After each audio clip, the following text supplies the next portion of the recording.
Hello guys, welcome back to my YouTube channel, or welcome if you're new. My name is Kareem, and today's video is going to be sort of a continuation to the previous one in which I talked about my top 10 songs of 2022. And today I want to share my top 5 albums of that year. While I was working on this video and trying to pick my top 5 albums, I realized how 2022 wasn't actually that great of a year in terms of music, especially if you compare it to 2016 or 2020 where we had so many good albums.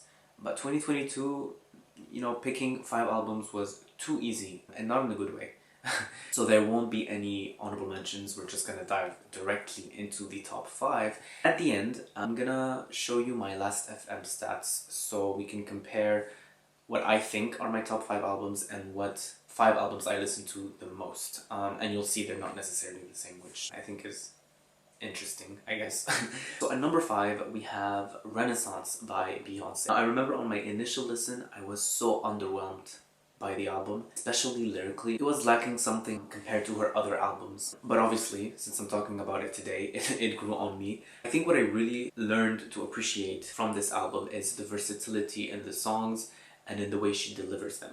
She sounds unique in every single song, and sometimes within the same song, she will sing in different ways. Like in Alien Superstar, for example. Her vocals are incredible. There's this vocal run in Plastic Off the Sofa that is insane. I also really love the production. It's very detailed and rich. Even the transition between the songs. My favorite is Energy to Break My Soul. And overall, I think it is a great dance album that is meant to be played in the club, and I just cannot wait to listen to this album at the Renaissance store. Songs to check out if you want to give this album a try would be Alien Superstar, Virgo's Groove, Break My Soul, and Heat It. At number 4, we have Dawn FM by The Weeknd. This album came out back in January of 2022, and when I listened to it again for the purpose of this video, I found that most songs still sounded so fresh and good. I love the way the album is constructed, like a radio station that is narrated by Jim Carrey. It makes me want to listen to the album only in order, because just the way it is constructed and structured, the transition between the songs, everything flows so smoothly. My favorite one is the transition from How Do I Make You Love Me to Take My Breath, and then the slow build up and Take My Breath. The way a new layer of production is slowly added, it just makes the song even greater than it already is. Abel's vocals are amazing as always. It's another dance album that is meant to be played in the club, and I cannot wait to watch him live at the After Hours Till Dawn tour in July.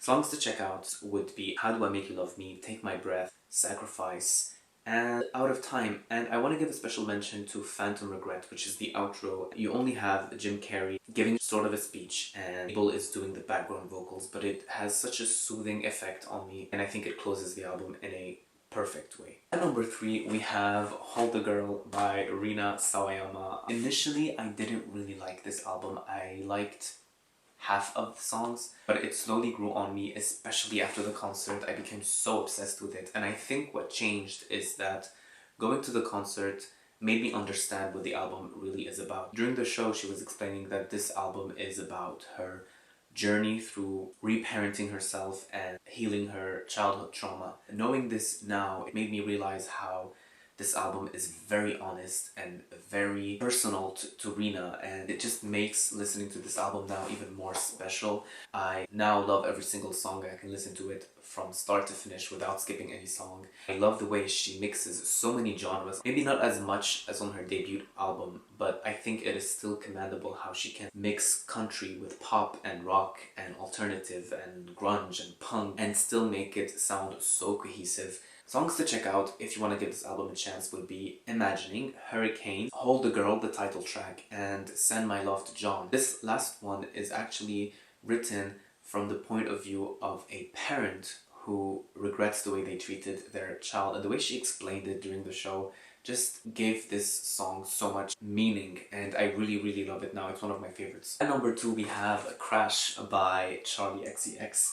Now, I bought this vinyl at her show and it's signed. I started listening to Charli at the beginning of 2022, so before this album came out, and I was obsessed with her self-titled album, which to this day I think is her best. But Crash comes at a close second because it is such a great pop record full of good pop songs from start to finish. I think every single song could have been a radio single. There's so much replay value, and ultimately I think with this album, Charli showed us that if she wanted to, she could have been one of the main pop girls, but instead she chose to push the boundaries of what pop music could be, and I appreciate both of these facets of Charli. Songs to check out if you wanna give this album a chance, which I would highly recommend if you couldn't tell, would be Beg For You, Good Ones, Lightning, and Move Me. And finally, my favorite album of 2022 is Motomami by Rosalía. Now, I don't own the vinyl yet, but I will buy it and I will display it. Again, similarly to Charli, I think Rosalía could have continued with her flamenco sound. You know, she was very successful in it and she was becoming known for it. But instead she went full experimental. She went in a direction that I personally did not expect, and I think it completely paid off. The way she mixes so many genres and subgenres together while still making this album sound cohesive and have its own personality is just so impressive. Her vocals on this album are as good as ever. Even when she adds in vocal effects, she still sounds really good. So you can tell how much work was put into this album. I feel like every single instrument, every single lyric, ad-lib, production layer, everything was carefully studied and put for a purpose. I don't like every single song on the album. There are 4 or 5 songs that I skip, but I still think overall, as a project, as a work of art, it just is the best album of 2022 because it is so different from anything else that was released that year. It is such a new direction for Rosalía. It is a career highlight for Rosalía. It is something unlike anything else that I've heard personally. Songs to check out if you want to give this album a try would be Saoko, La Combi Versace, Diablo, Sakura, and the live version of La Fama. Not the studio version with The Weeknd because I don't like that one, but the live version, there's way more emotion and attitude in it, I find. So those are my top 5 albums. Now let's take a quick look at my Last FM stats. So at number 1 we have Dawn FM with 627 plays, which makes sense because, as I said, it was released in January, so I had more time to listen to it. At number 2 we have Renaissance with 553 plays. At number 3, Motomami with 463 plays. At number 4, Crash with 428 plays. At number 5 we have an album that I did not talk about in this video, and it's Harry's House by Harry Styles with 420 plays. Looking back now, I don't really like that album because, well, first of all, I don't like half of the songs.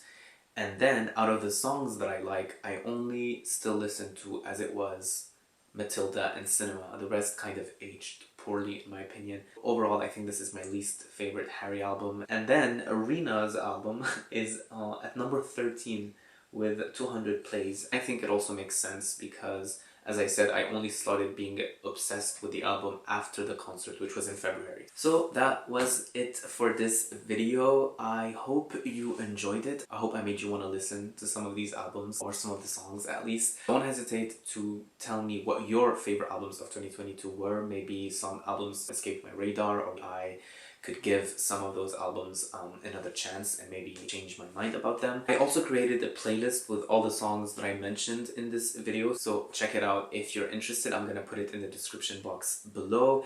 Thank you so much for watching. If you enjoyed it, please don't forget to like and subscribe. It would really help the channel grow and reach more people, and I'll see you in the next one.